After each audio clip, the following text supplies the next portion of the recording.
Wali Kota Solo yang juga politisi PD Perjuangan Gibran Rakabuming Raka memenuhi pemanggilan DPP Partai Demokrasi Indonesia Perjuangan. Kedatangan Gibran untuk memberikan klarifikasi soal pertemuannya dengan Menteri Pertahanan sekaligus Ketua Umum Partai Gerindra Prabowo Subianto. Sebelumnya mayoritas relawan Gibran dan Jokowi menyatakan dukungannya kepada Prabowo Subianto. Pernyataan itu disampaikan saat momen pertemuan Gibran dengan Prabowo. Gibran menyebut dirinya tidak terlibat dengan keputusan 15 relawan Jokowi dari Jawa Tengah dan Jawa Timur di Omah Semar Soloto itu. Kehadirannya dalam pertemuan itu sebatas mendampingi Prabowo sebagai Menteri Pertahanan. Mas Gibran memberikan penjelasan kepada Dewan Pimpinan Pusat PD Perjuangan, saya bersama dengan Pak Komarudin Watubun, dan penjelasan sudah dapat disampaikan dengan sangat baik oleh Mas Gibran, karena selain sebagai kader partai, beliau ini juga sebagai wali kota Solo, yang memang suka atau tidak suka, Solo itu memang menjadi kandang banteng PD Perjuangan. Dan tadi kami jelaskan pesan-pesan dari Ibu Megawati Soekarno Putri kepada Mas Gibran bahwa berpolitik itu membangun peradaban, bahwa berpolitik itu merawat pertiwi, bahwa berpolitik itu juga harus mewaspadai berbagai manuver politik, karena tujuan politik itu adalah bergerak ke bawah. Pertemuan antara DPP partai dengan kader-kader partai untuk berdialog dan meluruskan berbagai hal yang seringkali apa yang diberitakan dengan kenyataan itu berbeda, karena begitu banyak kepentingan-kepentingan yang bermain, begitu banyak framing yang coba dimainkan, dan penjelasan dari Mas Gibran sangat komprehensif. Saya sudah diterima di kantor DPP PDI Perjuangan. Hari ini saya sudah mendapat banyak sekali masukan, nasihat. Saya juga sudah menjelaskan kronologi dari A sampai Z terkait pertemuan kemarin, dan alhamdulillah beliau dapat memahami itu. Sekali lagi terima kasih untuk masukan dan nasihatnya, dan sekali lagi saya sebagai kader PDI Perjuangan, sebagai kader muda, saya akan tetap tegak lurus sesuai arahan Ibu Ketua Umum. Terima kasih. Matur nuwun. Benarkah kedatangan tokoh-tokoh yang menghampiri Gibran Rakabuming Raka termasuk Prabowo Subianto bermuatan politis, dan seberapa kuat daya tarik ataupun magnet politik Gibran untuk Pilpres 2024? Kita akan membahasnya dalam dialog pada malam hari ini bersama dengan 3 narasumber. Sudah ada Sekretaris Tim Koordinator Relawan Pemenangan Pilpres PDI Perjuangan, Bang Deddy Sitorus, kemudian Bang Habibur Rahman, Wakil Ketua Umum Partai Gerindra, dan juga Bang Muhammad Kodari, Direktur Eksekutif dari Indobarometer. Selamat malam Bapak-Bapak, apa kabar? Malam.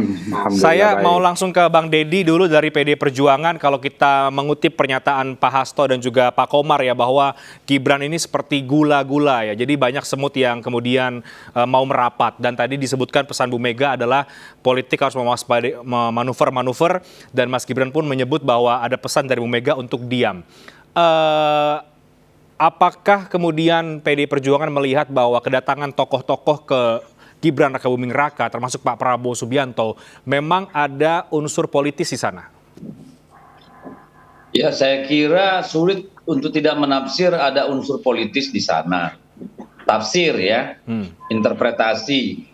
Tetapi kan kita berpegang pada apa yang disampaikan oleh Gibran sebagai kader PDI Perjuangan, bahwa beliau bertemu dengan Bapak Prabowo Subianto, Menteri Pertahanan, adalah dalam konteks hubungan sesama pejabat negara dan hubungan sebagai pertemuan yang berkebudayaan, dalam arti ya adabnya orang tua datang, anak muda menemui, dan beliau sudah menyatakan berkali-kali tidak ada urusannya capres-mencapres, tidak ada urusannya dengan deklarasi relawan, dan kita pegang itu sebagai kebenaran karena kita tidak meragukan bahwa Bung Gibran itu mengatakan yang sebenar-benarnya. Nah, tetapi memang banyak tafsir segala macam, itu tidak bisa kita hindari, karena memang setiap peristiwa politik pasti dikapitalisasi menjadi keuntungan politik. Itu yang wajar saya kira dan menjadi pertanyaan banyak pihak. Tetapi kami tetap berpegang pada apa yang dikatakan oleh Gibran tentang pertemuan itu dan pernyataannya ketika konferensi pers bersama Sekjen dan Ketua Bidang Kehormatan bahwa beliau tetap sebagai kader partai dan tetap tegak lurus dengan pimpinan tertinggi partai, Ibu Ketua Umum Megawati Soekarno Putri. Baik, Bang Deddy, apakah PD Perjuangan khawatir kalau sampai kemudian Mas Gibran menyeberang ke Pak Prabowo Subianto, karena sekarang yang berkembang isunya adalah hal tersebut terkait dengan ajakan atau upaya untuk mengajak Mas Gibran sebagai cawapres? PDI Perjuangan ini partai yang sudah sangat tua ya, kalau diurut sejarahnya dari tahun 1927 hingga hari ini sudah mengalami pasang surut zaman. Dan kita bisa sampai pada posisi ini karena kita berpolitik dengan keyakinan, bukan dengan kekhawatiran, kecemasan, dengan sakwa sangka gitu ya. Itulah PDI Perjuangan gitu. Tidak ada sejengkal pun kekhawatiran di kita, kecemasan. Dan saya kira klarifikasi yang disampaikan oleh Gibran menunjukkan bahwa beliau juga pribadi yang konsisten gitu. Jadi tidak ada rasa cemas sedikit pun di kita. Bahwa akar rumput kita bertanya-tanya, kader-kader partai kita bertanya-tanya, saya kira itu hal yang wajar dan normal, karena di ruang publik banyak interpretasi, banyak pengamat ngomong, banyak yang lain ngomong, dan ini kan perlu mendapatkan klarifikasi. Oleh karena itulah kemudian ketika ada momentum, Gibran itu ditunjuk menjadi salah satu pembicara dalam Rakernas yang akan datang tanggal 5 Juni, beliau mengatakan siap menghadap DPP partai, dalam hal ini Sekjen, pada hari Senin yang kemarin gitu. Jadi itu saya kira proses yang terjadi. Soal tafsir silakan nilai sendiri. Tadi Anda katakan banyak kader akar rumput bertanya-tanya. Apa sih pertanyaan dalam benak kader ketika melihat ada pertemuan Prabowo dengan Mas Gibran ini, Bang? Saya kira pertanyaan itu apa yang ada Anda sajikan semua rekan-rekan media ya. Semua celoteh orang-orang yang tampil di media kan itu juga ditangkap oleh rakyat. Ya, saya kira di bawah itu ada pertanyaan-pertanyaan apakah benar Pak Jokowi dan keluarga itu tidak tegak lurus, tidak konsisten, tidak loyal gitu ya. Dan saya kira sudah terjawab gitu. Jadi saya kira itu hal yang sudah sangat clear and clean gitu ya. Saya kira seharusnya tidak ada lagi gonjang-ganjing soal itu. Bang Habibur Rahman, sulit untuk tidak menafsir bahwa ini ada muatan politis. Tadi juga Bang Deddy juga menyebut demikian. Bagaimana Gerindra atau Anda melihat soal tafsiran politik di balik pertemuan Pak Prabowo dengan Mas Ganjar yang kemudian dikaitkan dengan upaya Pak Prabowo untuk mendekati Mas Gibran Rakabuming Raka? Ya, itu jadi kunjungan Pak Prabowo ke Surakarta itu diwarnai dinamika yang menurut kami hal yang biasa.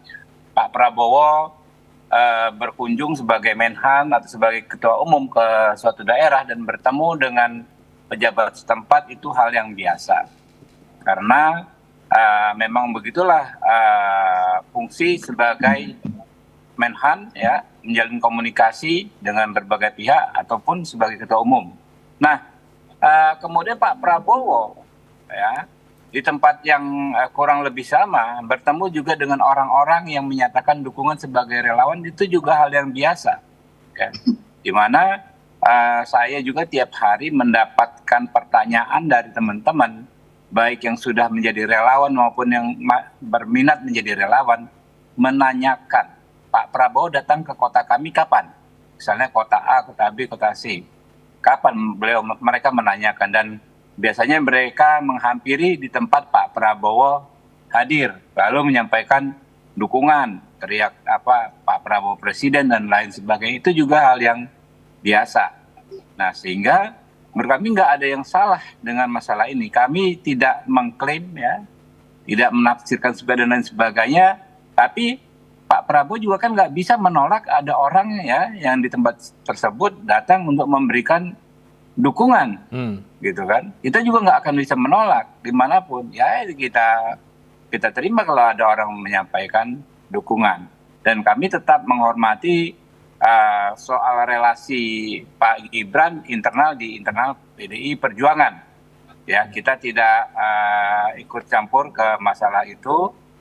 Mekanismenya silahkan saja diselesaikan di internal PDI Perjuangan. Kita saling menghormati sebagai sahabat sesama partai politik. Jadi persahabatan kami dengan PDI Perjuangan juga bukan hal yang baru ya. Banyak dinamika yang kami lewati, kita pernah bersama ya dalam Pilpres, pernah berbeda, tetapi faktanya persahabatan kami dengan PDI Perjuangan nggak pernah bermasalah. Jadi tidak benar kalau kemudian Gerindra atau Pak Prabowo berupaya untuk mengambil Mas Gibran sebagai bacawa pres, Bang Habibur Rahman. Saya nggak ngerti itu dari mana ya. Tapi persahabatan Pak Prabowo dengan keluarga Pak Jokowi juga bukan hal yang baru. Ya, Pak Prabowo kita juga kemarin ikut mencalonkan dan mendukung Pak Gibran sebagai wali kota, kemudian Pak Bobi sebagai wali kota ya di Medan ya, iparnya Pak Gibran. Jadi kalau toh ketemu Pak Prabowo dengan keluarga tersebut ya sebagai sahabat maupun sebagai mitra ya nggak ada masalah. Jadi kalau dikaitkan ingin mengambil sebagai cawapres, yang saya belum dapat infonya dan menurut saya sih nggak benar gitu loh. Ada komunikasi seperti itu. Oke, baik. Saya ke Bang Kodari. Bang Kodari sebagai seorang politisi muda, wali kota Solo, putra Presiden Jokowi yang punya approval rating yang sangat tinggi, tentu Gibran punya magnet politik. Pertanyaan adalah seberapa besar? Menurut Anda bagaimana, Bang Kodari?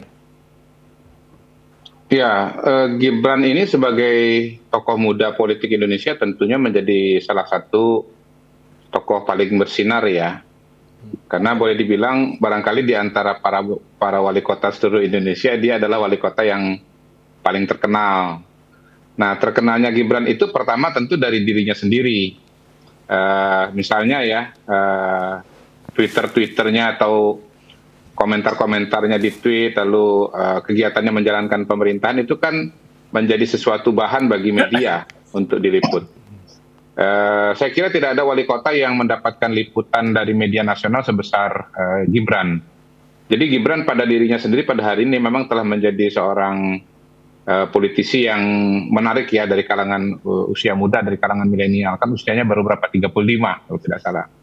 Nah, yang kedua tentu saja daya tarik Gibran itu tidak lepas dari Pak Jokowi sebagai ayahanda Pak Gibran, Mas Gibran ya. Dan Pak Jokowi ini pada hari ini kan sangat-sangat menarik ya, walaupun sudah memasuki menjelang tahun-tahun terakhir pemerintahannya, tapi approval ratingnya justru malah mencapai rekor begitu, mencapai angka 81-82% dan itu sangat-sangat tinggi. Nah, dengan approval rating yang begitu tinggi, sengaja atau tidak sengaja Pak Jokowi itu sebetulnya ikut menentukan peta pertarungan. Contoh begini, pada hari ini kan elektabilitas tertinggi calon presiden itu ada 3 nama ya. Ada Mas Ganjar, ada Pak Prabowo, kemudian ada Pak Anies begitu. Nah, angkanya Mas Ganjar dengan Pak Prabowo ini kan peringkat 1, peringkat 2 sekitar anggaplah 30-an begitu. Lalu Aniesnya di angka 15-20 begitu. Nah, kenapa Anies 15-20 dan peringkat 3? Itu menurut saya tidak lepas dari approval ratingnya Pak Jokowi yang di angka 80%-an begitu.